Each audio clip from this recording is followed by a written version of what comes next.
Plus two കഴിഞ്ഞു അല്ലെങ്കിൽ ഇപ്പോൾ ബികോമിന് പഠിക്കുവാണോ, അതോ ഒരു കരിയർ ട്രാൻസിഷൻ ആഗ്രഹിക്കുന്ന ഒരു നോൺ കൊമേഴ്സ് സ്റ്റുഡൻ്റ് ആണോ? കുറഞ്ഞ സമയം കൊണ്ട് ഹൈ റെപ്യൂട്ടേഷനും നല്ല സാലറിയും കിട്ടുന്ന ഒരു ഇൻ്റർനാഷണൽ ചാർട്ടേഡ് അക്കൗണ്ടൻ്റ് ആയാലോ? ഇന്ന് നമ്മൾ സംസാരിക്കുന്നത് 2025 ഏറ്റവും ട്രെൻഡിങ് ആയ അക്കൗണ്ടിംഗ് പ്രൊഫഷണൽ കോഴ്സ് ACCA പറ്റിയാണ്. എന്താണ് ACCA?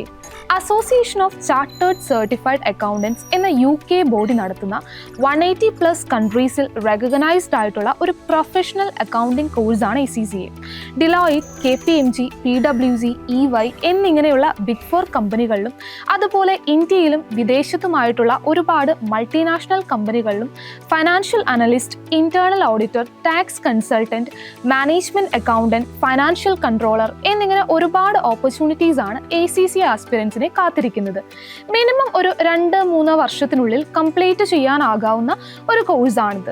മാത്രവുമല്ല, മറ്റുള്ള പ്രൊഫഷണൽ അക്കൗണ്ടിംഗ് കോഴ്സുകളെ അപേക്ഷിച്ച് നോക്കുമ്പോൾ എക്സാമിനുള്ള ഫ്ലെക്സിബിലിറ്റിയാണ് ACCA കോഴ്സിനെ സ്പെഷ്യൽ ആക്കുന്നത്. ഓരോ പേപ്പർ വൈസ് പഠിച്ച് പാസ്സാവാനുള്ള ഓപ്ഷൻ നമുക്ക് ACCA-യിലുണ്ട്. ഇനി ACCA കോഴ്സ് ആർക്കൊക്കെ പഠിക്കാം? എലിജിബിലിറ്റി എന്താണ്? ACCA കോഴ്സിൽ ജോയിൻ ചെയ്യാനുള്ള ബേസിക് എലിജിബിലിറ്റി വരുന്നത് +2 ആണ്. +2 എക്സാമിൽ നിങ്ങളുടെ മാത്സ് അല്ലെങ്കിൽ അക്കൗണ്ടിംഗ് സബ്ജക്റ്റിനും അതുപോലെ ഇംഗ്ലീഷിനും മിനിമം ഒരു 65% മാർക്ക് സ്കോർ ചെയ്യണം. അതുപോലെ ബാക്കി സബ്ജക്ട്സിന് 50% മാർക്കും സ്കോർ ചെയ്താൽ ഡയറക്റ്റായി നമുക്ക് ACCAക്ക് ജോയിൻ ചെയ്യാവുന്നതാണ്. ഇനി ഈ പറഞ്ഞ മാർക്ക് ഇല്ലെങ്കിലും കുഴപ്പമില്ല, 10th ക്വാളിഫിക്കേഷൻ വെച്ച് ACCAക്ക് ജോയിൻ ചെയ്യാനുള്ള ഒരു ഓപ്ഷൻ കൂടിയുണ്ട്. അതാണ് FIA റൂട്ട്. അതിനെപ്പറ്റി ഡീറ്റെയിൽ ആയിട്ടുള്ള ഒരു വീഡിയോ നമ്മൾ ഓൾറെഡി ചെയ്തിട്ടുണ്ട്. ഡിസ്ക്രിപ്ഷൻ ബോക്സിൽ ലിങ്ക് കൊടുക്കാം. ഇനി ഡിഗ്രി കഴിഞ്ഞ് വരുന്ന സ്റ്റുഡൻസ് ആണെങ്കിൽ ഡിഗ്രിയിൽ നിങ്ങൾ പഠിച്ചിട്ടുള്ള സബ്ജക്റ്റിനെ ബേസ് ചെയ്ത് കുറച്ച് പേപ്പേഴ്സ് നിങ്ങൾക്ക് എക്സംഷൻ കിട്ടുന്നതുമാണ്. ഈ പേപ്പേഴ്സ് എക്സംഷൻ കിട്ടുന്ന പേപ്പേഴ്സ് നമ്മൾ അവിടെ വീണ്ടും എഴുതേണ്ട ആവശ്യം വരുന്നില്ല. ഇനി നിങ്ങൾക്ക് എത്ര പേപ്പേഴ്സ് വരെ എക്സംഷൻ കിട്ടുമെന്ന് ACCAയുടെ എക്സംഷൻ കാൽക്കുലേറ്റർ വെച്ച് ചെക്ക് ചെയ്യാവുന്നതാണ്. ലിങ്ക് വേണമെങ്കിൽ കമൻറ്റ് ചെയ്താൽ മതി.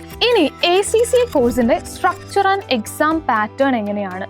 Knowledge level, skill level, professional level എന്നിങ്ങനെ 3 ലെവൽസിലായി ടോട്ടൽ 13 പേപ്പേഴ്സാണ് ACCA കോഴ്സിൽ നമുക്ക് വരുന്നത്. നോളജ് ലെവലിൽ business and technologies, management accounting, financial accounting എന്നിങ്ങനെ 3 പേപ്പേഴ്സാണുള്ളത്. ഇതിൽ 100% നമുക്ക് ഒബ്ജക്റ്റീവ് ടൈപ്പ് ക്വസ്റ്റ്യൻസ് ആയിരിക്കും. അതായത് ഡീറ്റെയിൽ ആയിട്ട് ഇവിടെ ആൻസർ എഴുതേണ്ട ആവശ്യം വരുന്നില്ല. ഓപ്ഷൻ തന്നിട്ടുണ്ട്, സെലക്ട് ചെയ്യാവുന്ന മൾട്ടിപ്പിൾ ഓപ്ഷൻസ് തന്ന് സെലക്ട് ചെയ്യുന്ന type of MCQ type of questions, അതുപോലെ ട്രൂ ഓർ ഫോൾസ് ക്വസ്റ്റ്യൻ, അതുപോലെ പ്രോബ്ലംസ് ആണെങ്കിൽ ജസ്റ്റ് ആൻസർ മാത്രം എഴുതേണ്ട തരത്തിലുള്ള ഷോർട്ട് പ്രോബ്ലംസ്. ഇതൊക്കെയാണ് ഫസ്റ്റ് ലെവലിൽ നിങ്ങൾക്ക് എക്സാംസിന് ഉണ്ടാവുക. നെഗറ്റീവ് മാർക്കിംഗ് ഇവിടെ ഉണ്ടാവില്ല. 50% ആണ് നമുക്ക് പാസ് മാർക്ക് വരുന്നത്. നെക്സ്റ്റ് ഇനി സ്കിൽ ലെവലിലേക്ക് വരുമ്പോൾ ഫസ്റ്റ് പേപ്പർ ആയിട്ടുള്ള corporate and business law paper knowledge level പേപ്പേഴ്സിനെ പോലെ തന്നെ ആയിരിക്കും എക്സാം വരിക. അതായത് 100% നമുക്ക് ഒബ്ജക്റ്റീവ് ക്വസ്റ്റ്യൻസ് ആയിരിക്കും അവിടെ വരുന്നത്. ഇനി സ്കിൽ ലെവലിലെ ബാക്കി 5 papers performance management, taxation, financial reporting, audit and assurance, financial management, ഈ പേപ്പേഴ്സിൽ നമുക്ക് 60% ക്വസ്റ്റ്യൻസ് ഒബ്ജക്റ്റീവ് ടൈപ്പും ബാലൻസ് 40% സബ്ജക്റ്റീവ് ടൈപ്പ് ക്വസ്റ്റ്യൻസും ആയിരിക്കും. സബ്ജക്റ്റീവ് ടൈപ്പ് എന്ന് പറഞ്ഞാൽ ഡീറ്റെയിൽ ആയിട്ട് നമ്മളവിടെ ആൻസേഴ്സ് എഴുതേണ്ട അല്ലെങ്കിൽ പ്രോബ്ലംസ് സ്റ്റെപ്പ് വൈസ് ഡീറ്റെയിൽ ആയിട്ട് എക്സൽ ഷീറ്റിൽ ചെയ്യേണ്ട ടൈപ്പ് ഓഫ് ക്വസ്റ്റ്യൻസ് ആയിരിക്കും വരുന്നത്. ഇനി നെക്സ്റ്റ് പ്രൊഫഷണൽ ലെവലിലേക്ക് വരുമ്പോൾ അവിടെ നമുക്ക് ടോട്ടൽ ഒരു 4 പേപ്പേഴ്സ് ആണുള്ളത്. അതിൽ 2 പേപ്പേഴ്സ് മാൻഡേറ്ററി ആണ്. സ്ട്രാറ്റജിക് ബിസിനസ് ലീഡറും അതുപോലെ strategic business reporting, SBL, SBR, ഈ 2 പേപ്പേഴ്സ് ആണ് നമുക്ക് മാൻഡേറ്ററി ആയിട്ട് വരുന്നത്.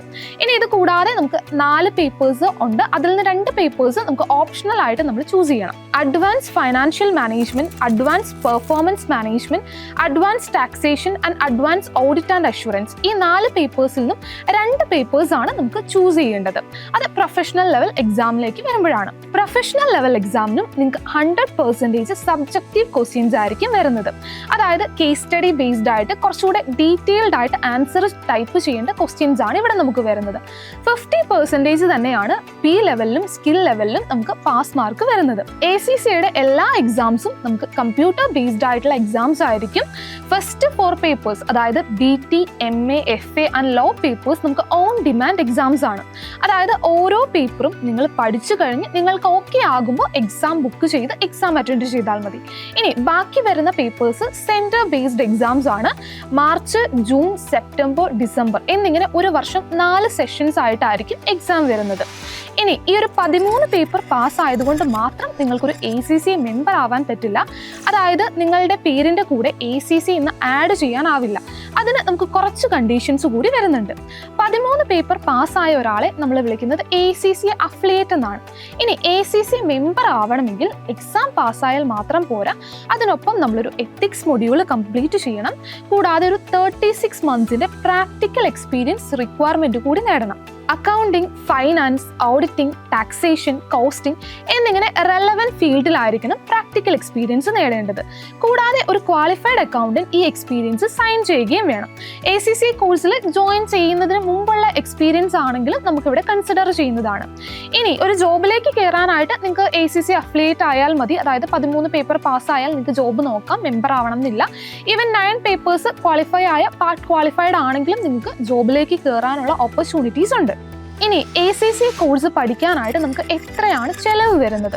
ഒരു ഇന്റർനാഷണൽ പ്രൊഫഷണൽ കോഴ്സ് ആയതുകൊണ്ട് തന്നെ മറ്റു നോർമൽ ഡിഗ്രി കോഴ്സിനെ വെച്ച് നോക്കുമ്പോൾ ACC അല്പം ചിലവേറിയ ഒന്ന് തന്നെയാണ്. ACC ബോഡിക്ക് അടയ്ക്കേണ്ട ഫീസ് തന്നെ നമുക്കൊരു 2.5 lakhs വരുന്നുണ്ട്. ഇനി ഇത് കൂടാതെ നിങ്ങൾ ഏത് ഇൻസ്റ്റിറ്റ്യൂട്ടാണോ ചൂസ് ചെയ്യുന്നത് അവിടെ നിങ്ങൾക്ക് ഓരോ പേപ്പറിനുമായിട്ട് ട്യൂഷൻ ഫീസും വരുന്നതായിരിക്കും.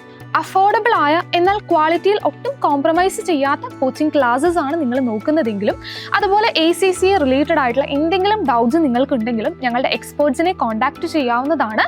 നമ്പർ ഡിസ്ക്രിപ്ഷൻ ബോക്സിൽ കൊടുത്തിട്ടുണ്ട്.